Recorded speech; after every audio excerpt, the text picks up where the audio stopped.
ಅಪ್ಪಾಜಿ. ನಿಮ್ಮೆಲ್ಲರ ಶರಣರ ಪಾದಕ್ಕೊಂದಿಸುತ್ತ ಕವಿತ್ವ ಲಕ್ಷಣ ನಿರೂಪಣ ಅನ್ನೋ ವಿಚಾರವನ್ನ ಇಂದಿನ ವಿಚಾರದೊಳಗ ನೋಡಿದ್ದೀರಪ್ಪ. ನಾವು ಕವಿತೆಯನ್ನ ರಚನೆ ಮಾಡ್ಬೇಕಂದ್ರ ಅದರಲ್ಲಿ ಕಾಮ ವಿಷಯದ ಬಗ್ಗೆ ಆಗ್ಲಿ, ಶೃಂಗಾರ ಸರಸದ ವಿಷಯಗಳಾಗ್ಲಿ, ಲೌಕಿಕದ ವೀರ ಹಾಸ್ಯ ಕೌತಿಕ ವಿನೋದದ ರಚನೆ ಇರಬಾರ್ದು. ಮತ್ತೆ ದಿಟ್ಟ ಪಾಠವೇ ಈ ರೀತಿ ಕಾಮ ಕೌತುಕ ವಿಚಾರಗಳು ಯಾವ ಇರಬಾರ್ದು. ಮತ್ತು ಮನವು ಕಾಮವಶವಾಗಿ ಅದರಂತೆ ಉದ್ಗಾರ ಹೊರಡುವ ದಿಟ್ಟ ಪಾಠದಿಂದಲೇನು ಸಂಸಾರ ದಾಟಲಾಗುವುದಿಲ್ಲ. ಮತ್ತವು ಮನಸ್ಸಿನ ಕಾಮ ವಿಚಾರ ಆಗುವಂತ ವಿಷಯ ವಾಸನೆಗಳಿಗೆ ತಿರುಕುವಂತ ಪ್ರಪಂಚದ ಲೌಕಿಕ ವೀರರ ಹಾಸ್ಯದ ಕೌತಿಕ ವಿಚಾರಗಳನ್ನ ಅದ್ರೊಳಗ ಸೇರಿಸ್ಲೇಬಾರದು. ಅದ್ರೊಳಗ ಉದರಾಂಬರಣಕ್ಕಾಗಿ ಕೇವಲ ಹೊಟ್ಟೆಪಾಡಿಗಾಗಿ ಹೊರಗಿನ ಯಾವುಗಳನ್ನು ಕೊಂಡಾಡೋದಾಗ್ಲಿ, ಪಾಂಡಿತ್ಯ ಪ್ರದರ್ಶಿಸುವುದಾಗ್ಲಿ ದಿಟ್ಟ ಪಾಠ ಆಗುವುದೇ ಇಲ್ಲ ಅನ್ನೋ ವಿಚಾರವನ್ನ ನಿನ್ನೆ ವಿಚಾರದೊಳಗ ನೋಡಿದ್ದೀರಪ್ಪ. ಮುಂದುವರಿದ ಭಾಗದಲ್ಲಿ ಕವಿತ್ವವು ಮೇಲೆ ವರ್ಣಿಸಿದಂತ ದಿಟ್ಟ ಪಾಠವಿರಬಾರದು, ಹಾಸ್ಯದ ಕೃತಿಮವಿರಬಾರದು, ಇಲ್ಲದೆ ಪಾಖಂಡ ಮತವಿರಬಾರದು. ಕವಿತ್ವ ವಾದ ವಿವಾದ ರೂಪದಲ್ಲಿ ಇರಬಾರದು. ಒಮ್ಮೆ ನೀನ್ ಬರ್ದಿ ಅಂದ್ರ ಯಾರ ಇದನ್ನ ಹಿಂಗ ಬರಿಬೇಕಾಗಿತ್ತು ಹಂಗ ಬರಿಬೇಕಾಗಿತ್ತು ಹಂಗ ವಾದ ವಿವಾದ ಮಾಡಂಗಿರಬಾರದು. ಬಲ್ಲಂತ ಮಹಾತ್ಮರು ಅನುಭವಿಗಳು ಒಪ್ಪುವಂತಿರ್ಬೇಕು. ಅದ್ರಾಗ ಅವ್ರು ಇವ್ರು ಅದು ಹಿಂಗ್ ತಪ್ಪರ್ದಾರ, ಇಲ್ಲಿ ತಪ್ಪರ್ದಾರ, ಇದು ಸತ್ಯ ಐತಿ ಅದು ಮಿಥ್ಯ ಐತಿ ಅಂತ ಏನಾದ್ರೂ ಈ ರೀತಿ ವಿಚಾರಗಳು ಅದ್ರೊಳಗೆ ಸಿಲುಕದಂಗ ಸರಳವಾಗಿ ಎಲ್ಲರಿಗೂ ಮನ ಮುಟ್ಟುವಂತೆ ಆ ಸೂಕ್ಷ್ಮವಾಗಿ ಆ ವಿಚಾರಗಳನ್ನ ತಿಳಿಸುವಂತದ್ದಿರ್ಬೇಕು. ನಡುವೆ ಶೈಲಿ ಕೆಟ್ಟಿರಬಾರದು. ನೀವು ಬರಿಬೇಕಾರ ಅದು ಸರಾಗವಾಗಿ ಹೋಗ್ಬೇಕು. ನಡುವೆ ಏನಾರ ಬರ್ಕಂತ ಹೋಗಿ ಆಮೇಲೆ ಮತ್ತೆ ಏನಾರ ಒಂದ್ ಸೇರ್ಸೋದು. ಇವಾಗ ಏನಾರ ಬರಿತಾ ಹೋಗಿರ್ತಾರ, ಆಮೇಲೆ ಮುಂದಾದ್ಮೇಲೆ ಅಯ್ಯೋ ನಡತಾಗ ಇದು ಒಂದೆರಡು ಪದ ಸೇರಿಸ್ಬೇಕಾಗಿತ್ತು, ಇದನ್ನೊಂದ್ ಸ್ವಲ್ಪ ಬರಿಬೇಕಾಗಿತ್ತು, ಈ ರೀತಿ ಆಗ್ಬಾರ್ದು. ಒಮ್ಮೆ ಬರ್ದಂದ್ರ ಜೀವನಿದ್ದ ದೇಹದಿಂದ ಪ್ರಾರಂಭ ಆತಂದ್ರ ಪರಮಾತ್ಮನೊಳಗ ಲೀನವಾಗಿರ್ಬೇಕದು. ಏನು ಉಳಿದಿರ್ಬಾರ್ದು. ಮನಸ್ಸು, ಬುದ್ಧಿ, ಚಿತ್ತ, ಅಹಂಕಾರ ಇವ್ಯಾವ್ಯಾವು ಉಳಿದಿರ್ಬಾರ್ದು. ಅದು ಹೇಳ್ತಾ ಏನಾಗಿ ಹೋಗ್ಬೇಕಂದ್ರ ಅವ್ರು ಬರಿತಾ ಓದುಗರಿಗೆ ಪರಮಾತ್ಮನ ಸ್ವರೂಪವೇ ನಾನಾದೆ ಅನ್ನುವಂಗ ಅವ್ರ ಮನವನ್ನ ವಿಚಾರದ ಮುಖಾಂತರ ಈ ಲೇಖನ ಗ್ರಂಥದ ಮುಖಾಂತರ ಕರೆದುಕೊಂಡು ಹೋಗಂತಿರ್ಬೇಕ ವಿನ ದೃಷ್ಟಾಂತಗಳಿಲ್ಲದೆ ಸಪ್ಪಗಾಗಿರಬಾರದು. ಎಂತ ದೃಷ್ಟಾಂತಗಳು ಕೊಡ್ಬೇಕು. ಯಾಕಂದ್ರ ಇದು ನಿರಾಕಾರವಾಗಿರ್ತಕ್ಕಂತ ನಿರ್ಗುಣ ವಸ್ತುವನ್ನ ಏನಾದ್ರೂ ದೃಷ್ಟಾಂತ ಕೊಟ್ರ ತಿಳಿಯಕ್ ಆಗ್ತದ. ಮತ್ ಕೆಲವರು ದೃಷ್ಟಾಂತ ತಿಳಿದಿರ್ತಾರ, ಅದ್ರ ಲಕ್ಷ್ಯಾರ್ಥ ದ್ರಾಷ್ಟಾಂತ ತಿಳಿದಿರೋದಿಲ್ಲ. ಆದ್ರಿಂದ ಆ ದ್ರಾಷ್ಟಾಂತ ತಿಳಿಸೋದಕ್ಕಾಗಿ ದೃಷ್ಟಾಂತವನ್ನೊಂದು ಕೊಡಬೇಕಾಗ್ತದೆ. ಅದ್ರೊಳಗ ಆ ರೀತಿ ದೃಷ್ಟಾಂತಗಳನ್ನು ಕೊಟ್ಟಾಗ ಅದು ತಿಳಿಯೋದಕ್ಕೆ ಸುಲಭವಾಗಿ ಸರಳವಾಗಿ ಆಗ್ತದೆ. ಕವಿತ್ವ ಉದ್ದ ರಗಳೆ ಇರಬಾರದು. ನೀನ್ ಬರೆದಿದಿ ಅಂದ್ರೆ ವಿಚಾರ ಸುಲಭವಾಗಿ ಸರಳವಾಗಿ ಯಥಾರ್ಥ ಅರ್ಥವನ್ನ ಕೊಡುವಂತಿರ್ಬೇಕು. ಅದು ಉದ್ದಕ್ಕ ರಗಳೆ ಆಗ್ಬಾರದು. ಒಂದ್ ವರಿ ಕಬ್ಬು ಹಿಂಡಿದ್ರು 1 ಲೀಟರ್ ಕಬ್ಬಿನಲ್ಲಿ ಬರ್ಲಿಲ್ಲ ಅನ್ನಂಗ ಆಗಬಾರದು. ಒಂದು ಗಾಡಿ ಒಟ್ಟು ತೂರಿದ್ರೆ 1 ಪಾವು ಕಾಳು ಬರ್ಲಿಲ್ಲ ಅನ್ನಂಗ ಆಗಬಾರದು. ಅದ್ ಹೆಂಗಿರ್ಬೇಕಂದ್ರ ಸ್ವೀಟ್ ಅಂಡ್ ಸಾಲ್ಟ್ ಅಂತಾರೆ ಇಂಗ್ಲಿಷ್ದಾಗ. ಕನ್ನಡದಲ್ಲಿ ಸುಂದರವಾಗಿ, ರುಚಿಕರವಾಗಿ, ಸಣ್ಣದಾಗ್ಲಿ ಚೆನ್ನಾಗಿರ್ಬೇಕು. ಆ ರೀತಿಯಾಗಿ ಬರಿಬೇಕು. ಅರ್ಥವನ್ನ ಒಳಗೊಂಡಿರಬೇಕು. ಅಲ್ಲದ ಸಲ್ಲದ ವಿಷಯ ಇಕ್ಕಿರಬಾರದು. ಅದ್ರಾಗ ನೀವ್ ಯಾವರ ಸಂಬಂಧ ಇಲ್ದವ ಅಂತವಿಂತ ವಿಷಯವನ್ನಿಡಬಾರದು. ಇಲ್ಲಿ ಏನ್ ಹೇಳಿದ್ರು ಮೊದಲಿದ್ದ ನೀನು ಹೂವಿನ ಹಾರಕ್ಕ ದಾರ ಹೆಂಗ ಆಧಾರ ಐತೋ, ನೀನು ಬರೆಯುವ ಲೇಖನದಲ್ಲಿ, ನೀವು ಬರೆಯುವ ಕವಿತ್ವ ಗದ್ಯದಲ್ಲಿ ಪಾರಮಾರ್ಥ ಅನ್ನೋದೇ ಆಧಾರವಾಗಿರ್ಬೇಕು. ಮತ್ತ ಅದ್ರಾಗ ಯಾವ್ದಾರ ಗುಡಿ ಸುತ್ತರಿಯೋದು ಹೇಳಿದೆ, ಅಮಾಸೆ ಹುಣಿವೆ ಮಾಡೋದ್ ಹೇಳಿದೆ, ಜಾತ್ರೆ ಮಾಡೋದ್ ಹೇಳಿದೆ, ಇಂಥವ್ ಯಾವ ಇರಬಾರದು. ಯಥಾರ್ಥ ಪಾರಮಾರ್ಥ ವಿಚಾರವನ್ನೇ ತಿಳಿಸುವಂತವಾಗಬೇಕು. ಅದ್ರಾಗ ನೀನ್ ಆಸೆ ಮಾಡ್ದೆ, ನಗೆಟ್ಟಿದ್ ಮಾಡ್ದೆ, ನಗೆಚಾಟಿಕೆ ಇಂತಿಂತವ್ ಯಾವೂ ಕೂಡ ಅದ್ರೊಳಗ ಇರ್ಲೇಬಾರದು. ಅಲ್ಲದ ಸಲ್ಲದ ವಿಷಯ ಇಕ್ಕೆ ಇರಬಾರದು, ಇಲ್ಲವೇ ಕುಂದು ಅನಿಲಕ್ಷಿಸಿ ರಚಿಸಬಾರದು. ನೀನ್ ಏನಾರ ಬರಿತಿ ಅಂದ್ರ ಇನ್ನೊಂದು ದೊಡ್ಡ ತಪ್ಪು ಅಂತ ಇನ್ನೊಂದರೊಳಗ ಕುಂದ್ ಹುಡುಕಿ ಅಂದ್ರ ಲೋಪವನ್ನು ಹುಡುಕಿ ನೀನ್ ಹೇಳಲ್ ಬೇಕಾಗಿಲ್ಲ. ನೀನ್ ಹೇಳ್ತೀಯ ಯಥಾರ್ಥವಾಗಿ ಹೇಳು. ಇನ್ನೊಂದು ನೀನ್ ಅಲ್ಗಳದು ಇದೇ ಶ್ರೇಷ್ಠ ಅದೇ ಶ್ರೇಷ್ಠ ಅಂತ ಏನು ಹೇಳಕ್ ಹೋಗ್ಬೇಡ. ಯಥಾರ್ಥವಾಗಿ ಅದನ್ನೇ ತಿಳಿಸ್. ಯಾಕಂದ್ರ ಅಲ್ಲಿ ಇರೋದ ಒಂದು, ಇನ್ನೊಂದ್ ಇಲ್ಲ. ನೀನ್ ಇನ್ನೊಂದು ಸೇರಿಸ್ತಿ ಅಂದ್ರ ಅದು ನಿನ್ನ ಕವಿತತ್ವಕ್ಕ ಕುಂದು ಬರ್ತದ. ಇನ್ನೊಂದ್ರೊಳಗ ಕುಂದು ಐತಿ ಅಂದ್ರ ತೊಂದ್ರೆ ಐತಿ, ತಪ್ಪೈತಿ, ಅದ್ ಹಂಗೈತಿ ಹಿಂಗೈತಿ ಅಂತ ನೀನ್ ಹೇಳಿ ಬರೆಯಕ್ ಹೋದಿ ಅಂದ್ರ ನೀನ್ ಬರ್ದದ್ದ ತಪ್ಪಾಕತೆ, ಕುಂದತ್ವನ ತಪ್ಪಾಗ್ತದ. ಆದ್ರಿಂದ ನಿನ್ನ ಲೇಖನಿಯೊಳಗ ಯಾವ ಇರಬಾರದು, ಅದು ಕೆಳಗಿನ ಮಟ್ಟದ್ದಾಗಿರಬಾರದು. ನೀನು ಕುಂದತ್ವ ಇನ್ನೊಂದ್ ಜರದು ಇನ್ನೊಂದು ನಿಂದ್ರೆ ಮಾಡಿ ಏನೋ ಮಾಡಿ ಬರೀತಿ ಅಂದ್ರೆ ಅದು ಕೆಳಗಿನ ಮಟ್ಟಕ್ಕೆ ಆಗ್ತದ. ಆದ್ರಿಂದ ಇಲ್ಲಿ ಏನ್ ಹೇಳ್ತಾರ ಅವರು, ನಿನ್ನ ಗ್ರಂಥ ಯಾವಾಗ್ಲೂ ಉತ್ಕೃಷ್ಟವಾಗಿರ್ಬೇಕು, ಅದು ಕೆಳಗಿನ ಮಟ್ಟದ್ದಾಗಬಾರದು. ಉತ್ಕೃಷ್ಟವಾದ ಗ್ರಂಥವನ್ನೇ ಬರಿತೀಯ, ಉತ್ಕೃಷ್ಟವಾದ ಗ್ರಂಥವನ್ನ ಬರಿ. ಇಲ್ಲಂದ್ರ ಸುಮ್ನೆ ಬರೆಯಕ್ ಹೋಗ್ಬೇಡ. ಇಲ್ಲಿ ಉತ್ಕೃಷ್ಟ ಜ್ಞಾನ ಯಾವ್ದಂದ್ರ ಜೀವ ಭಾವ ಅನ್ನೋದ ಸುಳ್ಳೈತಿ, ನೀನಿರದ ಪರಮಾತ್ಮ ತಿಳಿಸುವಂತ ವಿಚಾರ ಉತ್ಕೃಷ್ಟ ವಿಚಾರಗಳು ಅಂತ ಹೇಳ್ತಾರ. ಇಲ್ಲರ ನೀನು ಜೀವ ಭಾವ ಅದು ಇದು ಅಂತ ಏನಾದ್ರು ಕರ್ಮಾದಿಗಳನ್ನ ತಂದಿದ್ರೊಳಗೆ ತಿಳಿಸ್ಬೇಡ. ಇಲ್ಲಿ ಉತ್ಕೃಷ್ಟವಾದ ವಿಚಾರಗಳನ್ನೇ ತಿಳಿಸು. ನೀನೇನಾದ್ರು ಈ ಜೀವ ಭಾವದಿಂದ ಕೂಡಿರ್ತಕ್ಕಂಥ ವಿಚಾರಗಳನ್ನ ನೀನು ತಿಳಿಸಬಾರದು. ಆ ಯಥಾರ್ಥವಾಗಿರ್ತಕ್ಕಂಥ ಪಾರಮಾರ್ಥ ವಿಚಾರಗಳನ್ನೇ ತಿಳಿಸ್ಬೇಕು. ಇದಕ್ ಪ್ರಬಲ ಶ್ರುತಿ ವಾಕ್ಯಗಳು ಅಂತಾರ, ಅಥವಾ ಮಹಾವಾಕ್ಯಗಳು ಅಂತಾರ. ನೀನ್ ಗ್ರಂಥ ಬರಿತಿ ಅಂದ್ರ ಅವು ಮಹಾವಾಕ್ಯಗಳಾಗಿರ್ಬೇಕವಿನ, ಪ್ರಬಲ ಶ್ರುತಿ ವಾಕ್ಯಗಳಾಗಿರ್ಬೇಕವಿನ ದುರ್ಬಲವಾಗಿರಬಾರದು. ಮತ್ತು ಗ್ರಂಥದಲ್ಲಿ ಹೇಳಿದನ್ನೇ ಹೇಳಬಾರದು. ನೀನೊಂದ್ ಬರ್ಕಂತ ಹೊಂಟಿದಿ ಅಂದ್ರ ಮೊದಲು ಒಂದು ಪದ ಹೇಳಿದೆ ಅಂದ್ರ ಮತ್ತೆ ತಿರ್ಗಾ ಮುರ್ಗ ಅವನ್ನ ಹೇಳಕ್ ಹೋಗ್ಬಾರದು. ಹೇಳಿದನ್ನೇ ಹೇಳಬಾರದು. ದಾಟಿ ಛಂದಸ್ಸವಿಲ್ಲದಿರಬಾರದು.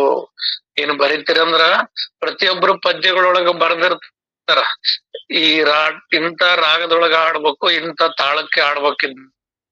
ನಾನು ಇಲ್ಲಿ ಊರಾಗ ನಮ್ಮೂರ ಹಳ್ಳಿ ಜನ ಒಂದನೇದ್ ಕಾಡ, ಎರಡನೇದ್ ಕಾಡು, ಇಲ್ಲ ಮೂರನೇದ್ ಕಾಡು ಅಂತಾರ. ಆದ್ರೆ ಶಾಸ್ತ್ರ ಬಲ್ಲವ್ರಿಗೆ ಗೊತ್ತಿರುತ್ತೆ ಅದಕ್ಕೆ ಅವ್ರದೇ ಆದ ಒಂದು ಆ ಸಂಗೀತದ ಪದಗಳು ಇರ್ತಾವು. ಆ ಪದಗಳು ಪ್ರಕಾರನೇ ಆಡ್ಬೇಕು. ಮತ್ತ ಆ ಪಾದಗಳಿಗೆ ವಾದ್ಯಗಳನ್ನ ಬಾರಿಸುವಾಗ ಇದೇ ರೀತಿಯಾಗಿ ಬಾರಿಸ್ಬೇಕು ಅನ್ನೋದೆಲ್ಲವೂ ಬರ್ದಿರ್ತಾರ. ನೀನು ಕೂಡ ಹಂಗೆ ಬರಿಬೇಕು. ವ್ಯಾಕರಣಕ್ಕೆ ಹೊಂದಿಕೆ ಇಲ್ಲದೆ, ವಿಚಾರಕ್ಕೆ ಸರಿ ಹೋಗದ, ಕಲೆ ಇಲ್ಲದ, ಸರಿಯಾದ ಶಬ್ದಗಳಿಲ್ಲದ ಮತ್ತು ಭಕ್ತಿ ಜ್ಞಾನ ವೈರಾಗ್ಯವಿಲ್ಲದ ಕವಿತ್ವವಿರಬಾರದು. ನೀನು ಬರಿತಿದಿ ಅಂದ್ರ ಅದು ವ್ಯಾಕರಣ ಬದ್ಧವಾಗಿರ್ಬೇಕು. ಅಂದ್ರ ಅದು ವ್ಯಾಕರಣ ಬದ್ಧವಾಗಿದ್ರೆ ಹೇಳೋರ್ಗೂ ಕೇಳೋರ್ಗೂ ಓದೋರ್ಗೂ ಎಲ್ಲರಿಗೂ ಅದು ಸಮಂಜಸ ಆಗ್ತದ, ಅರ್ಥ ಆಗ್ತದ, ರುಚಿಸ್ತದ. ಆ ರೀತಿಯಾಗಿ ವ್ಯಾಕರಣ ಬದ್ಧವಾಗಿ ಬರಿಬೇಕು. ಮತ್ತೆ ವಿಚಾರಕ್ಕ ಸರಿ ಹೋಗಬೇಕದು. ಹೌದ್, ಹಿಂಗ್ ಬರ್ದಾರಲ್ಲ, ಇದು ಏನೈತಿ ಇದ್ರ ಅರ್ಥ ಅಂದ್ರ ಸಾಮಾನ್ಯ ಮತಿ ಉಳ್ಳವರಿಗೂ ಕೂಡ ತಿಳಿಯುವಂತಾಗಿರ್ಬೇಕು. ಸಾಮಾನ್ಯ ಜನಕ್ಕೆ ಹೌದು ಹಿಂಗ್ ಬರ್ದಾರಲ್ಲ, ಈ ವಿಚಾರ ಎಲ್ಲರಿಗೂ ಅರ್ಥವಾಗುವಂತಿರ್ಬೇಕು. ಆ ರೀತಿಯಾಗಿ ಬರಿಬೇಕು. ಮತ್ತು ಸರಿಯಾದ ಶಬ್ದಗಳಿಲ್ಲದೆ, ಶಬ್ದಗಳನ್ನ ಈ ಷಟ್ಪದಿಗಳೊಳಗ ಬರ್ತದ, ಭಾಮಿನಿ ಷಟ್ ಷಟ್ಪದಿ ವಾರ್ಧಿಕ ಷಟ್ಪದಿ ಅಂತ, ಅದ್ರಾಗ ಲಘು ಗುರುಗಳು ಅಂತ ಆಗ್ತಾರ ಛಂದಸ್ಸಿನೊಳಗ. ಆ ರೀತಿಯಾಗಿ ಕ್ರಮವಾಗಿ ಬರಿಬೇಕು. ಅವು ಕೂಡಿದ್ರ 14 ಸಾಲು, ಕೊನೆಗೆ 28 ಸಾಲು, 36 ಸಾಲು ಎಷ್ಟ ಬರ್ತಾವ ಕನ್ನಡ ವ್ಯಾಕರಣದೊಳಗ. ಆ ರೀತಿಯಾಗಿ ನೀನು ಬರಿಬೇಕು. ವ್ಯಾಕರಣ ಬದ್ಧವಾಗಿ ಛಂದೋಬದ್ಧವಾಗಿ ಬರಿಬೇಕು. ಮತ್ತ ನೀನು ಬರೆದಿರೋದ್ರೊಳಗ ಭಕ್ತಿ ಜ್ಞಾನ ವೈರಾಗ್ಯವಿಲ್ಲದ ಕವಿತ್ವವಿರಬಾರದು. ಭಕ್ತಿ ಇರ್ಬೇಕು. ಭಕ್ತಿ ಅಂದ್ರ ಇಲ್ಲಿಂದ ಈಗ ಮತ್ತ ಅದನ್ನ ಎಲ್ಲ ವಿಚಾರವನ್ನ ಹೇಳ್ತಾರ. ಭಕ್ತಿ ಅಂದ್ರೆ ಎಂತದಂದ್ರ ಪರಮಾತ್ಮ ಬೇರೆ ನಾನ್ ಬೇರೆ ಅಂತ ಭಿನ್ನತ್ವ ಇಲ್ಲದಂತ ಭಕ್ತಿಯ ವಿಚಾರಗಳನ್ನ ಬರಿಬೇಕು. ನೀನ್ ಪರಮಾತ್ಮ ಬೇರೆ ನಾನು ಅನ್ಯ ಬೇರೆ ಅಂತ ಬರೆಯೋದಲ್ಲ. ಪರಮಾತ್ಮ ನನಗೆ ಅನ್ಯವಿಲ್ಲ, ಅನನ್ಯ ಭಕ್ತಿ ಅಂತ ಹೇಳ್ತಾರ. ನವವಿಧ ಭಕ್ತಿಗಳಲ್ಲಿ ಅತಿ ಶ್ರೇಷ್ಠವಾದ ಭಕ್ತಿ ಯಾವ್ದಂದ್ರ ಅನನ್ಯ ಭಕ್ತಿ. ಅಂದ್ರೆ ಪರಮಾತ್ಮ ಬೇರಿಲ್ಲ, ಎಲ್ಲದು ಆ ಪರಮಾತ್ಮ ಸ್ವರೂಪವೇ ಐತಿ ಅನ್ನೋ ವಿಚಾರವನ್ನ ತಿಳಿಸುವಂತದ್ದಾಗಿರ್ಬೇಕು. ನೀವು ಬರೆದಿರಂತ ವಿಚಾರದೊಳಗ ಎಲ್ಲ ಪರಬ್ರಹ್ಮವೆನಬೇಕು, ಬೇರೊಂದಿಲ್ಲ ಎಂಬುವ ದೃಢವಿರಬೇಕು ಅನ್ನುವಂಗ ಶಿವಜೀವರ ಐಕ್ಯತ್ವವನ್ನೇ ಬೋಧಿಸುವಂತ ವಿಚಾರಗಳನ್ನ ಬರಿಬೇಕು. ಎಲ್ಲೆಲ್ಲಿ ಎರಡನ್ನದ ಬಂದಿರಬಾರದು. ಆ ರೀತಿಯಾಗಿ ಭಕ್ತಿ ಜ್ಞಾನ, ಜ್ಞಾನ ಅಂದ್ರೆ ಇದೆ, ಭಕ್ತಿ ಅಂದ್ರೆ ಇದೆ. ಇಲ್ಲಿ ಭಕ್ತಿ ಜ್ಞಾನ ಅಂತ 2 ಪದ ಯಾಕೆ ಬಳಸ್ತಾರಂದ್ರ ಭಕ್ತಿಯಾಗ ಹಲವು ವಿಧಗಳದಾವ. 9 ವಿಧ, ನವವಿಧ ಭಕ್ತಿಗಳದಾವ. ಅವು ಪಾದ ಸೇವನ ಭಕ್ತಿ, ಶ್ರವಣ ಭಕ್ತಿ, ಕೀರ್ತನ ಭಕ್ತಿ, ಅರ್ಚನಾ ಭಕ್ತಿ, ಹಿಂಗ ನಾಮಸ್ಮರಣೆ ಭಕ್ತಿ, ಪಾದ ಸೇವನ ಭಕ್ತಿ, ವಂದನ ಭಕ್ತಿ, ದಾಸ ಭಕ್ತಿ, ಸಖಾ ಭಕ್ತಿ, ಆತ್ಮ ನಿವೇದನ ಭಕ್ತಿನೇ ಲಾಸ್ಟ್ನೇದು. ಅಂದ್ರ ಆತ್ಮ ಬೇರಿಲ್ಲ, ಪರಮಾತ್ಮ ಬೇರಿಲ್ಲ ಅನ್ನೋ ವಿಚಾರಗಳನ್ನ ನಿನ್ನ ಗ್ರಂಥದೊಳಗ ನೀನು ಬರಿಬೇಕು. ಮತ್ತ ಅದನ್ನ ಓದಿದ್ರೆ ನಾನು ಪರಮಾತ್ಮನಲ್ಲದ ಬೇರೇನು ಅಲ್ಲ ಅನ್ನೋದು ನಮಗೆ ದೃಢ ಆಗ್ಬೇಕು. ಓದಿರ್ತಕ್ಕಂಥವ್ರಿಗೆ ನೀನು ಪರಮಾತ್ಮನಲ್ಲದ ಬೇರೇನು ಅಲ್ಲ ಅನ್ನೋದು ದೃಢ ಆಗ್ಬೇಕು. ಮತ್ತೆ ಜಗತ್ತಿನೊಳಗೂ ವೈರಾಗ್ಯ ಉದಯವಾಗುವಂತಿರಬೇಕು. ಪ್ರಪಂಚದ ಜಗತ್ತಿನೊಳಗೆ ಏನ್ ಕಣ್ಣಿಗೆ ಕಾಣ್ತದ ತೋರ್ತದಲ್ಲ, ಇದ್ಯಾವುದು ಶಾಶ್ವತ ಅಲ್ಲ. ಎಂದಿಗಾದ್ರೂ ಒಂದು ದಿವಸ ನಾಶವಾಗಿ ಹೋಗ್ತದ. ನಾಶವಾಗುವಂಥದ್ದು ನಮದಲ್ಲ. ಯಾವಾಗ್ಲೂ ಶಾಶ್ವತವಾಗಿರ್ತಕ್ಕಂಥದ್ದು ಅಂದ್ರ ನಾಶರಹಿತವಾಗಿರ್ತಕ್ಕಂಥ ವಸ್ತು ಯಾವ್ದೈತಲ್ಲ ಅದನ್ನೇ ತಿಳಿಯುವಂತದ್ದಾಗಬೇಕು. ಅದೇ ಜ್ಞಾನ. ಅಂದ್ರೆ ಜಗತ್ತಿನ ಮೂಲ ಸ್ವರೂಪವನ್ನು ಹೊರತುಪಡಿಸಿ ಇನ್ನು ಉಳಿದದ್ದು ಎಲ್ಲದ ಮಿಥ್ಯೆ ಐತೆ ಅನ್ನೋದು ಆ ಗ್ರಂಥದೊಳಗ ತುಂಬಿರ್ಬೇಕು. ನೀನ್ ಗ್ರಂಥ ಬರಿತಿ ಅಥವಾ ಹೇಳ್ತಿ ಅಂದ್ರ ಈ ರೀತಿ ಹೇಳು. ಭಕ್ತಿ ನನ್ನ ಕವಿತೆಯು ಒಂಬು ಮತವೆಂದು ತಿಳಿಯಿರಿ. ಭಕ್ತಿ ಇಲ್ಲದವನು ಅಂದ್ರೆ ಏಕತ್ವವನ್ನು ಬೋಧಿಸದೆ ಭಿನ್ನ ಭಿನ್ನವಾಗಿ ಬೋಧನೆ ಮಾಡಿ ಹೇಳ್ತಾರಂದ್ರ ಅದು ಒಂಬುತನದ ಮತವೆಂದು ತಿಳಿಯಿರಿ. ಅಂದ್ರ ನಾನು ಭಾರಿ ಭಕ್ತಿ ಮಾಡಿದೆ, ಭಾರಿ ಅದನ್ ಮಾಡಿದೆ, ಅದಕ್ ಭಗವಂತ ಹಿಂಗೋಲದ ಹಂಗೋಲದ ಅಂದ್ರೆ ಅದು ಒಂಬುತನದ್ದಿದ, ಅಜ್ಞಾನದ್ದು ಭ್ರಮೆ ಇದು. ಯಾಕಂದ್ರ ಅಲ್ಲಿ ಎರಡು ಅಂತ ಹೇಳ್ಕೊಂತ ಬರ್ತದ. ಅದ ನಾನು ಶ್ರೇಷ್ಠ, ಭಗವಂತ ಶ್ರೇಷ್ಠ ಅಂತ ಎರಡನೇ ಹೇಳ್ತತಿ. ಆಂಜನೇಯ ಭಾರಿ ಶ್ರೇಷ್ಠ, ನಾನ್ ಆಂಜನೇಯನ ಹಿಂಗೆಲ್ಲ ಮಾಡವಲಿಸ್ಕೊಂಡೆ, ಹಂಗ ಮಾಡವಲಿಸ್ಕೊಂಡೆ, ಹಿಂಗ್ ಮಾಡವಲಿಸ್ಕೊಂಡ ಅಂತ ಹೇಳಿ ಯಾವ್ದಾರ ಒಂದು ದೇವರ ಹೆಸರಿಟ್ಟು ಇವನ ಕರ್ಮಗಳನ್ನ ಆ ಗ್ರಂಥದೊಳಗ ತುಂಬೋದಲ್ಲ. ಅದು ಒಂಬುತನ ಆದಂಗ ಆಗ್ತದ. ಇದ್ರಾಗ ಏನ್ ತುಂಬಿರಬೇಕಪ್ಪ ಮತ್ತೆ ಅಂತಂದ್ರ ತನ್ನ ಸ್ವರೂಪವೇ ದೇವರು, ಆತ್ಮವೇ ದೇವರನ್ನ ತುಂಬಿರ್ಬೇಕು. ಅದನ್ ಬಿಟ್ಟು ನಾನು ಇದನ್ ಮಾಡಿದೆ ಅದಕ್ಕೆ ಆ ದೇವ್ರ ಹೊಲದ ಈ ದೇವ್ರ ಹೊಲದ ಹಂಗಾತ ಹಿಂಗಾತ ನಾವು ಇವೆಲ್ಲ ಒಂಬುತನದ ಮಾತಾಗ್ತವ. ಅದು ಪ್ರೇಮ ರಹಿತ ಬೇಜಾರದ ರಚನೆಯೇ ಸರಿ. ನೀನ್ ಯಾವ್ದಾರ ಒಂದು ದೇವ್ರನ್ನ ಅಥವಾ ಅಖಂಡವಾಗಿರ್ತಕ್ಕಂಥದ್ದನ್ನ ತುಂಡು ತುಂಡು ಮಾಡಿ ವರ್ಣನೆ ಮಾಡ್ತಾನಿ, ಹೇಳ್ತಾನಿ, ಕೊಂಡಾಡ್ತಾನಿ, ಮಾಡ್ತಾನಿ ಅಂತಂದ್ರ ಅದು ಪ್ರೇಮ ಬರೋದಿಲ್ಲ. ಅದು ಒಂದು ವಿಚಾರ ಬರದಿ ಅಂದ್ರ ಎಲ್ಲರಿಗೂ ಪ್ರೇಮತ್ವ ಬರ್ಬೇಕು. ಅದಕ್ಕ ಒಂದು ವಿಚಾರವನ್ನ ಬರೆದು ಅಂದ್ರ ಎಲ್ಲರೂ ಒಪ್ಪುವಂತಿರ್ಬೇಕು. ನೀ ಯಾವ್ದಾರ ಒಂದು ನಿಯಮ ಇಟ್ಕೊಂಡು ಅಥವಾ ಯಾವ್ದಾರ ಒಂದು ದೈವದ ಹೆಸರಿಟ್ಟ ನೀ ಬರಿತಿ ಅಂದ್ರ ಅದಕ್ಕೆ ಸಮ್ಮತ ಬರೋದಿಲ್ಲ. ಅದು ಅಖಂಡತ್ವಕ್ಕ ಧಕ್ಕೆ ಆಗ್ತದ. ಇಲ್ಲಿ ಅಖಂಡತ್ವ ಅಂದ್ರ ಸರ್ವವನ್ನು ಒಳಗೊಂಡಿರ್ತಕ್ಕಂಥದ್ದಾಗಿರ್ಬೇಕು. ಆ ಸರ್ವವನ್ನು ಒಳಗೊಂಡಿರ್ತಕ್ಕಂಥ ಸರ್ವವ್ಯಾಪಿಯಾಗಿರ್ತಕ್ಕಂಥದ್ದೇನ ಹೇಳ್ತಾವಲ್ಲ, ಅದನ್ನು ಒಳಗೊಂಡಿರ್ತಕ್ಕಂಥ ವಿಚಾರಗಳನ್ನ ಬರೀಬೇಕವಿನ ಬೇರೆ ಒಂಬುತನದಿಂದ ಏನೇನೋ ಬರೆಯೋದಲ್ಲ. ನೀನ್ ಆ ರೀತಿ ಬರದಂದ್ರ ಅದಕ್ಕೆ ಪ್ರೇಮ ಬರೋದಿಲ್ಲ, ಬೇಜಾರದ ಆ ರಚನೆಯೇ ಸರಿ. ಅಷ್ಟೈಕೆ ಭಕ್ತಿರಹಿತ ಕವಿತ್ವವು ನಗೆಚಾಟಿಕೆ ಎನ್ನಲು ಅಡ್ಡಿ ಇಲ್ಲ. ನೀನ್ ಗ್ರಂಥ ಬರದಿ ಅಂದ್ರ ಅದ್ರೊಳಗ ಭಕ್ತಿ ಇಲ್ಲ ಅಂದ್ರ ಅದೊಂದು ನಗೆಚಾಟಿಕೆಯ ಗ್ರಂಥ ಅನ್ನಕ್ ಅಡ್ಡಿ ಇಲ್ಲ. ನೀನೇನ ಹಾಸ್ಯ ಪದಗಳು, ಹಾಸ್ಯ ತತ್ವಗಳು, ಹಾಸ್ಯಗಳು ಅಂತ ಬರ್ತಾವ, ಹಂಗಾಗಿ ಹೋಗ್ತದ ನಿಂದು. ಹೆಸರು ಪಾರಮಾರ್ಥದ ಹೆಸರಿಟ್ಟು ಅದ್ರೊಳಗ ಪಾರಮಾರ್ಥದ ವಿಚಾರ ಇರ್ಲಿಲ್ಲ ಅಂತಂದ್ರ, ಒಳಗ ಅದೇನು ಇರ್ಲಿಲ್ಲ ಅಂದ್ರ ಅದೊಂದು ನಗೆಚಾಟಿಕೆ ಎನ್ನಲು ಅಡ್ಡಿ ಇಲ್ಲ. ಭಕ್ತಿ ಇಲ್ಲದೆ ಮನ ಒಪ್ಪುವ ಹೇಳಿಕೆ ಹೇಗಾದೀತು? ಇಲ್ಲಿ ಭಕ್ತಿ ಭಕ್ತಿ ಅಂತಾರಂದ್ರ ಸಕಲ ಜೀವರಾಶಿಗಳ ಮೇಲೆ ದಯ ತೋರುವುದೇ ಭಕ್ತಿ, ಸಕಲವನ್ನು ತನ್ನಂತೆ ಕಾಣುವುದೇ ಭಕ್ತಿ. ನಾನು ಶ್ರೇಷ್ಠ ಇನ್ನೊಂದು ಕನಿಷ್ಠ ಅನ್ನೋದು ಅದ್ರೊಳಗೆ ಕಾಣಬಾರ್ದು. ಸರ್ವವೂ ಶ್ರೇಷ್ಠ ಇದೆ, ಎಲ್ಲದೂ ಪರಮಾತ್ಮನ ಸ್ವರೂಪದಿಂದನೇ ಐತಿ, ಎಲ್ಲದೂ ಪರಮಾತ್ಮನ ಅಂಶನ ಐತಿ ಅನ್ನೋ ವಿಚಾರಗಳನ್ನ ತಿಳಿಸ್ಬೇಕು. ಅದನ್ನ ಬೇರೆ ಬೇರೆ ಭಿನ್ನ ಭಿನ್ನ ಭಾವನೆಗಳನ್ನ ತೋರಿಸಿ ಭಿನ್ನ ಭಿನ್ನ ರೀತಿಯಿಂದ ವರ್ಣನೆ ಮಾಡಿ ಬರೆಯುವುದು ಶ್ರೇಷ್ಠತ್ವವಲ್ಲ. ಒಂದು ದೇವರನ್ನ ಅಲ್ಗೆಳದು ಅಂದ್ರೆ ಒಂದು ದೇವರನ್ನ ಕೀಳು ಮಾಡಿ ಇನ್ನೊಂದ್ ದೇವರನ್ನ ಶ್ರೇಷ್ಠ ಮಾಡೋದು ಇದು ಗ್ರಂಥದ ಕವಿತ್ವದ ಲಕ್ಷಣ ಅಲ್ಲ. ಅದು ದೇವರಂದ್ರೆ ಎಲ್ಲ ಸರ್ವವ್ಯಾಪಿಯಾಗಿರ್ತಕ್ಕಂಥದ್ದು, ನಿರಾಕಾರವಾಗಿರ್ತಕ್ಕಂಥದ್ದು, ಸಕಲ ಜೀವರಾಶಿಗಳಲ್ಲಿ ಕರುಣೆ, ದಯ, ಪ್ರೇಮ, ಶಾಂತಿಯನ್ನ ಯಾವ ಒಳಗೊಂಡಿರ್ತಾವೋ ಅವು ಶ್ರೇಷ್ಠ ಗ್ರಂಥಗಳು.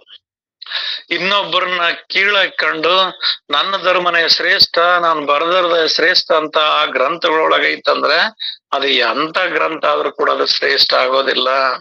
ಮತ್ತೆ ಶ್ರೇಷ್ಠತೆ ಬರ್ಬೇಕಂದ್ರ ಸಮತ್ವ, ಸರ್ವೋ ಜನ ಸುಖಿನೋ ಭವಂತ ಅನ್ನುವಂಗೆ ಎಲ್ಲರ ಹಿತಕ್ಕಾಗಿ ಎಲ್ಲರ ಹಿತವನ್ನು ಬಯಸುವ ಉದ್ದೇಶದಿಂದ ಬರೆದದ್ದು ಯಾವ್ದೈತಲ್ಲ ಅದು ಶ್ರೇಷ್ಠ ಗ್ರಂಥ ಆಗ್ತದೆ. ಇರಲಿ, ಸುಳ್ಳಿ ಅಹಂಕಾರದ ಹುಚ್ಚುತನವಾದ ದಿಟ್ಟ ಪಾಠ ಹೀಗಿದೆ, ಇನ್ನು ಪ್ರಾಸಾದಿಕ ಕವಿತ್ವ ಹೇಗಿರುವೆ ಎಂಬುದನ್ನ ಹೇಳುತ್ತೇವೆ. ಇಲ್ಲಿ ಇದು ದಿಟ್ಟತನದ ಪಾಠ. ನೀನ್ ಹೇಳ್ತಿ ಅಂದ್ರೆ ದಿಟ್ಟವಾಗ ಹೇಳು, ಧೈರ್ಯವಾಗ ಹೇಳು. ಯಾರು ಒಪ್ಲಿ ಒಪ್ಪದೇ ಇರ್ಲಿ, ಮುಂದೆ ಎಂದಿಗಾದ್ರೂ ಒಂದೇ ದಿನ ಒಪ್ತಾರ. ಹಿಂದೆ ಅನೇಕ ಮಹಾತ್ಮರು ಭೂಮಿ ತಿರುಗ್ತತಿ ಇದೆಲ್ಲ ಹಿಂಗೈತಿ ಅಂತ ಇದ್ರ ಲಕ್ಷಣಗಳು ಹಿಂಗ ಅದಾವ ಅಂತ ಹೇಳಿದವ್ರಿಗೆ ಗಲ್ಲಿಗೆ ಏರ್ಸಿ ಸಾಯಿಸಿದಾರೆ. ಇವತ್ತ ಸತ್ಯವನ್ನ ಒಪ್ಕೊಂಡಿದಾರೆ. ಹಂಗ ನೀನ್ ಸತ್ಯವನ್ನೇ ತಿಳಿಸ್ಬಿಡು. ಸಾಹಿತ್ಯ ಅನ್ನೋದಾದ್ರೆ ಸತ್ಯನ ಹೇಳಿಬಿಡು. ಸುಳ್ಳು ಹೇಳಿ ಏನ್ ಬದುಕದೇನ್ ಬೇಕಾಗಿಲ್ಲ. ಸುಳ್ಳು ಹೇಳಿ ಹೊರಗಿನ ಈ ಅಲೌಕಿಕ ಜನರ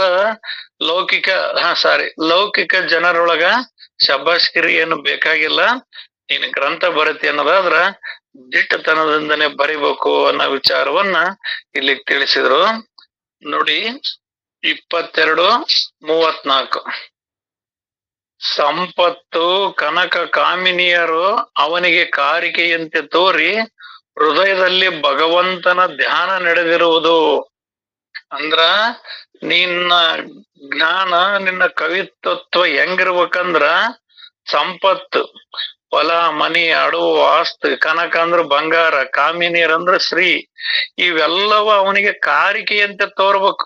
ನೀನ್ ಬರೆದರ ಗ್ರಂಥದೊಳಗ ಈ ಪ್ರಪಂಚದಾಗ ಏನು ಸುಖ ಸುಖ ಅಂತ ಹೇಳ್ತಾರಲ್ಲ, ಇವೆಲ್ಲವೂ ಸುಖಗಳು ಕೂಡ ಆತನಿಗೆ ಕಾರಿಕೆ ವಾಂತಿ ಕಂಡಂಗ್ ಕಾಣ್ಬೇಕು. ಅಂದ್ರ ನಿನ್ನ ಕವಿತತ್ವದ ಜ್ಞಾನದೊಳಗ ಪರಮಾತ್ಮನೊಬ್ಬನೇ ಶೋಭಿಸ್ಬೇಕನೋ, ಈ ಜಗತ್ತಿಗೆ ಸೂರ್ಯನೊಬ್ಬನೇ ಬೆಳಕು ಹೆಂಗ ಶ್ರೇಷ್ಠ ಕಾಣ್ತತೋ ಈ ಕವಿತ್ವದಲ್ಲಿ ಅಂದ್ರ ಈ ಕವಿತೆಯಲ್ಲಿ ನಿನ್ನ ವಿಚಾರದಲ್ಲಿ ಕೇವಲ ಆತ್ಮ ಸ್ವರೂಪ ಒಂದೇ ಪ್ರಜ್ವಲಿಸುವಂತಿರಬೇಕು. ಅದನ್ನ ಓದಿದ್ವಿ, ಅದನ್ನ ಕೇಳಿದ್ವಿ, ಯಾರಾದ್ರೂ ಓದಿದ್ರ ಕೇಳಿದ್ರಂದ್ರ ಅವ್ರ ಹೃದಯದೊಳಗೆ ಸಂಪತ್ತು ಅನ್ನೋದೆಲ್ಲದು ಇದು ಜಡ, ಇದು ನಶ್ವರ, ಇದು ಕಲ್ಲು ಮಣ್ಣು ಕಂಡಂಗ್ ಕಾಣಬೇಕು. ಯಾಕಂದ್ರೆ ಕಲ್ಲು ಮಣ್ಣು ಕಂಡಂಗ್ ಕಾಣ್ಬೇಕಂದ್ರ ಆತನ ಹೃದಯದೊಳಗ ಆ ರೀತಿ ವಿಚಾರಗಳು ಮೂಡುವಂತ ವಿಚಾರವನ್ನ, ಗ್ರಂಥವನ್ನ ಬರೀಬೇಕು. ಬಂಗಾರ ಇವ್ಯಾವು ಕೂಡ ಶಾಶ್ವತವಲ್ಲ. ಇವೆಲ್ಲ ವಿಷಯಗಳು, ವಿಷಯ ವಾಸನೆಗಳು. ಈ ವಿಷಯಗಳು ಆದ್ರ ಕುಡ್ದ ಮೇಲೆ ನಿಶ್ಚಯ ಇರ್ತಾವ. ಆದ್ರೆ ಈ ವಿಷಯ ವಾಸನೆಗಳದವಲ್ಲ, ನೆನವು ಮಾತ್ರದಿಂದನೇ ನಿಶ್ಚಯ ಇರ್ತಾವ. ಆದ್ರಿಂದ ಇವನ್ನೆಲ್ಲವನ್ನ ನಾಯಿಯ ಕಾರಿಕೆಯಂತೆ, ಅಂದ್ರ ನಾಯಿ ವಾಂತಿ ಮಾಡ್ಕೊಳದ್ ನಾವೇನಾರ ತಿನ್ನಕ್ ಸಾಧ್ಯ ಐತ? ಅದನ್ನ ಕಲ್ಪನೆ ಮಾಡಕನಾರ ಸಾಧ್ಯ ಐತ? ಸಾಧ್ಯ ಇಲ್ಲ. ಹಂಗ ಯಥಾರ್ಥ ಪಾರಮಾರ್ಥ ವಿಚಾರವನ್ನ ನೀನ್ ತಿಳಿದಿ ಅಂದ್ರ ಈ ಸಂಪತ್ತು, ಕನಕ, ಕಾಮಿನಿಯರು ಕಲ್ಪನೆ ಸಮೇತ ಬಂದಿರಬಾರದು. ಮತ್ತೆ ಕೇವಲ ಭಗವಂತ ಅನ್ನೋದು ಮಾತ್ರ ಉಳಿದಿರಬೇಕು.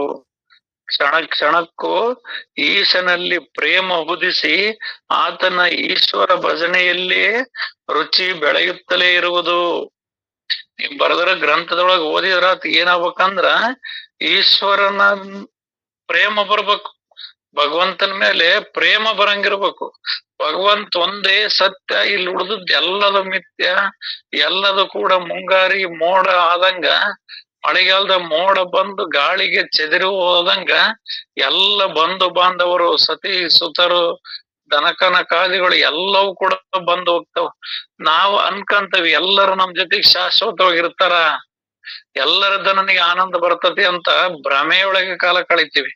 ಇಂಥ ಭ್ರಮೆ ನಿರಸನವಾಗುವಂತ ಗ್ರಂಥವನ್ನ ಬರಿಬೇಕು.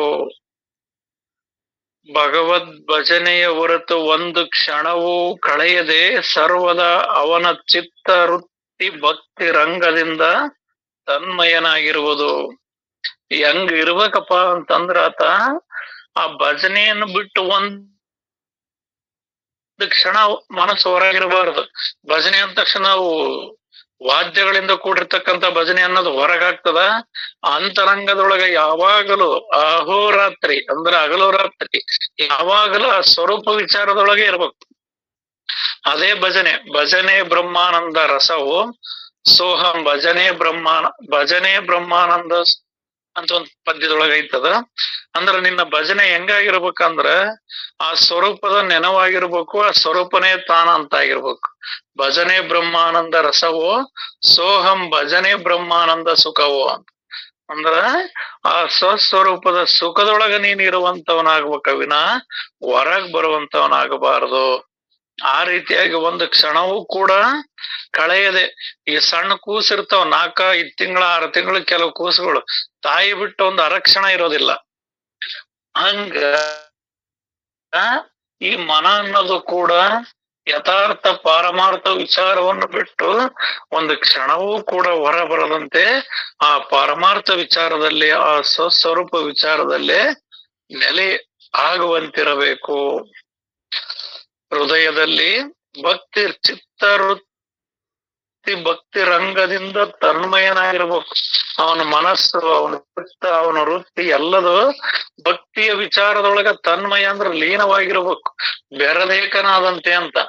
ಸಾಗರದೊಳಗ ನದಿ ಹೆಂಗ ಬೆರದ್ ಏಕಾಗಿರ್ತತೋ ಹಂಗ ಮನ ಅನ್ನೋದು ಕೂಡ ಆತ್ಮದೊಳಗ ಪರಮಾತ್ಮನೊಳಗ ಏಕತ್ವವಾಗಿರ್ಬೇಕು. ಒಂದು ಅಣುವಿನಷ್ಟು ಕೂಡ ಭಿನ್ನ ಆಗದಂಗ, ಬೇರೆ ಆಗದಂಗ ಅದ್ರೊಳಗೆ ಅದೇ ತಾನಾಗಿ ತನ್ಮಯನಾಗಿರುವುದು. ಹೃದಯದಲ್ಲಿ ಭಗವಂತ ಕದಲದೆ ವಾಸಿಸಿರುವ ಮಹಿಮನು ಸಹಜವಾಗಿಯೇ ಮಾತಾಡಿದುದೇ ಬ್ರಹ್ಮ ನಿರೂಪಣವಾಗುವುದು. ಅಂದ್ರ ಯಾರು ಇಲ್ಲಿ ಈ ಗ್ರಂಥವನ್ನ ಈ ರೀತಿ ಬರೆದಿರ್ತಾರಲ್ಲ, ಬರೆದಿರ್ತಕ್ಕಂಥದ್ದು ಓದಿದ್ರೆ ಹೆಂಗ ಆಗ್ಬೇಕು ಅಂತ ಇಲ್ಲಿ ಹೇಳ್ತಾರ. ಅಂದ್ರೆ ಆ ವಿಚಾರಗಳನ್ನ ನೀವು ಬರೆದಿದೀಯಂದ್ರ ನೀನು ಬರೆದದ್ದು ಓದಿದ್ರ ಆತನಿಗೆ ಹೆಂಗ ಆಗ್ಬೇಕಂದ್ರ ಒಂದು ಕ್ಷಣವೂ ಕೂಡ ಭಗವಂತನ ಬಿಟ್ಟು ಹೊರಗಿರಕ್ ಮನಸ್ಸು ಬಂದಿರಬಾರದು. ಸದಾ ಯಾವಾಗಲೂ ಭಗವದ್ ಭಜನೆಯ ಅಂದ್ರೆ ಆತ್ಮ ಸ್ವರೂಪದ ಭಜನೆಯೊಳಗ ವಿಚಾರದೊಳಗ ಅದ್ರೊಳಗ ತಾನು ಉಳಿಯಂತಾಗಿರ್ಬೇಕು. ಮತ್ತ ಅವನ ಚಿತ್ತ ವೃತ್ತಿ ಒಂದು ಅಣುವು ಕೂಡ, ಒಂದು ಅಂಶವೂ ಕೂಡ ಹೊರಗೆ ಬಂದಿರಬಾರದು. ಈಗ ನದಿ ಸಾಗರವನ್ನ ಸೇರಿದ್ಮೇಲೆ ಅದು ಹೊರಗೆ ಬರಕ್ ಸಾಧ್ಯವೇ ಇಲ್ಲ. ಅದು ಸಾಗರವೇ ಆಗಿ ಹೋಗ್ಬಿಡ್ತದ. ಹಂಗ ಈ ಮಾನವನ ಅಂದ್ರೆ ಈ ಭಕ್ತಿ ವಿಚಾರದಿಂದ ವಿಚಾರದಿಂದ ವಿಚಾರಿಸ್ತಾ ಅದನ್ನ ನೋಡ್ತಾ ನೋಡ್ತಾ ಆ ಮಹಾ ಬಯಲಿನೊಳಗ ನಿರಾಕಾರ ಬ್ರಹ್ಮನೊಳಗ ಅದು ಏಕತ್ವವಾಗಿ ತನ್ಮಯವಾಗಿರ್ಬೇಕು. ಅಂತ ಹೃದಯದಲ್ಲಿ ಭಗವಂತನ ಕದಲದೆ ವಾಸಿಸುವನು. ಭಗವಂತ ಎಲ್ಲಿರ್ತಾನಂದ್ರ ಶರಣ ಹೃದಯ ಶರಣ ಸದ ಹೃದಯ ನಳಿನದೋಳು ಪರಿಶೋಭಿಸುತ್ತಿಹದು ನಿನ್ನ ಪಾದ ಅಂತ. ನೀನ್ ಎಲ್ಲಿದೆಯಪ್ಪ ಅಂದ್ರ ಸದಹೃದಯದ ಶರಣರ ಸದಹೃದಯದೊಳಗಿರ್ತಾನ. ಬೇರೆ ಎಲ್ಲೆಲ್ಲಿ ಇಲ್ಲ, ಆ ಹೃದಯದೊಳಗೆ ಆತನ ಸ್ಥಾನ. ಹಂಗ ಇಲ್ಲಿ ಕೂಡ ಹೃದಯದಲ್ಲಿ ಭಗವಂತನೇ ಕದಲದೆ ವಾಸಿಸಿರುವ ಅಂದ್ರ ಅವನೊಳಗೆ ಯಾವಾಗಲೂ ಆ ಸ್ವರೂಪವೇ ಆಗಿರ್ಬೇಕು. ಮರತೊಮ್ಮೆ ಆದ್ರೂ ಕೂಡ ಈ ಮನ ಹೋಗದಂಗ ಆ ಸ್ವರೂಪ ವಿಚಾರದೊಳಗೆ ಉಳಿಯುವಂತೆ ಅದರೊಳಗೆ ತನ್ಮಯನಾಗಿರುವಂತಿರ್ಬೇಕು. ಮತ್ ಇಂಥ ಗ್ರಂಥಗಳನ್ನ ಓದಿದ್ರ ಅಥವಾ ಈ ರೀತಿ ಯಥಾರ್ಥ ವಿಚಾರವನ್ನ ತಿಳಿದ್ರ ಅಥವಾ ಈ ರೀತಿ ಮಾತನಾಡಿದರೆ ಆ ಬ್ರಹ್ಮ ನಿರೂಪಣವಾಗುವುದು. ಆತ ಮಾತಾಡಿರುವುದೇ ಬ್ರಹ್ಮ ನಿರೂಪಣವಾಗುವುದು. ಯಾವ್ದಂದ್ರ ಆ ಪರಮಾರ್ಥ ವಿಚಾರವನ್ನ ಆತ ಮಾತಾಡ್ತದನಂದ್ರ ಆತ ಏನ್ ಮಾತಾಡ್ತಾನ ಅದೇ ಭಗವಂತನ ವಾಕ್ಯ, ಅದೇ ಶ್ರೇಷ್ಠವಾಗಿರ್ತಕ್ಕಂಥ ನುಡಿ. ಯಾಕಂದ್ರ ಆತ ನುಡಿದದ್ದೆಲ್ಲ ಪರಬ್ರಹ್ಮವೇ ಆಗ್ತದ. ಇದಕ್ಕೊಂದು ವಚನ ಐತಿ, ಅದು ಸಿಗ್ತಾ ಇಲ್ಲ, ಮರಿವೇ ಆಗ್ಬಿಟ್ಟದ ನನಗೆ.